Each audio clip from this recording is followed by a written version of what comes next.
Hi everyone, সবাই কেমন আছেন? I hope everyone is good. তো আমি এতদিন টেক রিলেটেড ভিডিও আপনাদেরকে বানিয়ে দিয়েছি, আপনারা ভিডিওগুলো দেখেছেন, খুবই ভালো লেগেছে, রিসেন্ট অনেক ভিউজ এসছে। তো আজকের এই ভিডিওর টপিক কিছু অন্য হবে।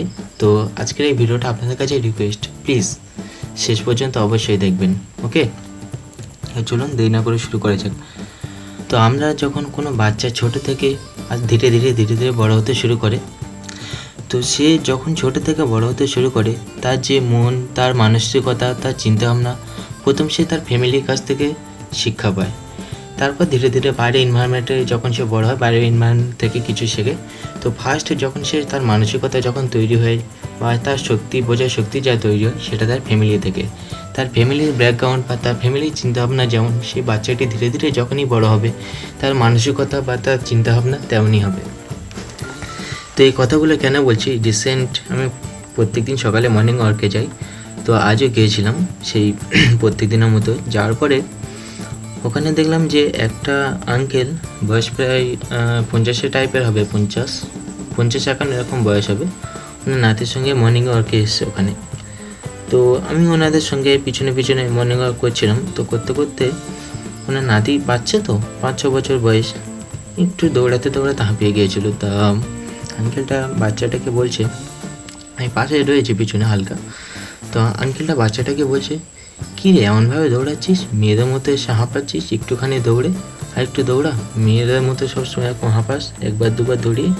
এই যে সেন্টেন্সটা আঙ্কেল ওই বাচ্চাটাকে বলল, সেন্টেন্সটা শোনার পর আমার সত্যি মাইন্ডের মধ্যে কেমন একটা এফেক্ট হয়েছে। আমি আঙ্কেলটার কাছে গিয়ে আঙ্কেলকে জিজ্ঞাসা করছি, আঙ্কেল আপনি কী করেন?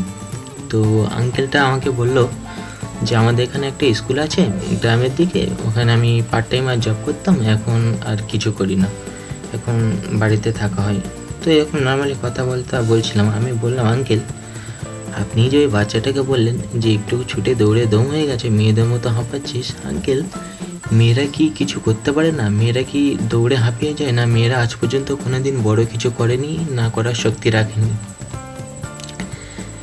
আমি বললাম, আঙ্কেল আপনি শিক্ষিত লোকে এরকম যদি বাচ্চাটাকে বলেন, বাচ্চাটা আপনার কাছ থেকে কী শিখবে? কেন বললেন আপনি? এরকম জাস্ট দু এক কথা বলছিলাম।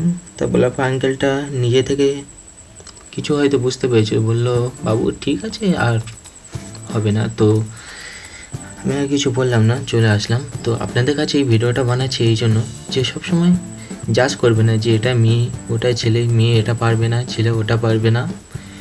যদি কোনো মানুষ, সে ছেলে হোক বা মেয়ে হোক, যদি সে তার ডেস্টিনেশন একবার ঠিক করে নেয় এবং তার সেই ডেস্টিনেশনে যাওয়ার জন্য যদি সে প্রপারলি হার্ডওয়ার্ক করে, পৃথিবীর কোনো শক্তি নেই তাকে সেখানে আটকে রাখার। এটাই হচ্ছে ব্যাপার। তাই প্লিজ কখনো কাউকে জাজ করবে না যে ওই মেয়ে হয়ে ওটা পারবে না, ও ছেলে হয়ে ওটা পারবে না। প্লিজ আপনাদের কাছে এটাই রিকোয়েস্ট, সবাই সব কিছু পারবে। সবাইকে পজিটিভ মোটিভেশনে রাখুন, সব কিছু পজিটিভভাবে বলুন, তাদেরকে বোঝান, তাদেরকে পাশে কাউকে নেগেটিভ হলে তাকে পজিটিভ করার চেষ্টা করুন, নিজেদের মাইন্ডসেটকে পজিটিভ রাখুন। আপনি ভাবুন বাইরের দেশ ইউএসএ বা আরও যেসব কান্ট্রিগুলো রয়েছে, তারা এত উন্নত, ইন্ডিয়া কেন এত পিছনে? তাদের থেকে কি আমাদের মধ্যে কম ট্যালেন্ট রয়েছে? ট্যালেন্টের কোনো কম নেই, শুধু পার্থক্য হচ্ছে এনভায়রনমেন্টের। তার এনভায়রনমেন্ট আমাদের এনভায়রনমেন্টের মধ্যে ডিফারেন্স আছে অনেক। থাক সেসব কথা পরে হবে এখন। তো প্লিজ আপনাদের কাছে এটাই রিকোয়েস্ট, কখনো কাউকে জাজ করবে না, এটা মেয়ে হলেও এটা পারবে না, ছেলে হলে এটা পারবে না, প্লিজ কাউকে জাজ করবে না। সবাই সমান। আজকাল আধুনিক যুগ এসছে, মেয়েরা ছেলেদের থেকে অনেকটা এগিয়ে বলতে গেলে। তো সবাইকে সমান চোখে দেখবেন, সবসময় পজিটিভ মাইন্ডে থাকবেন, সব কিছু ইমানদারের সঙ্গে কাজ করবেন, দেখবেন জীবনে অনেক কিছু এগোতে পারবেন। জয় হিন্দ, জয় ভারত। আজকে ভিডিওতে এই পর্যন্ত। Thank you for watching.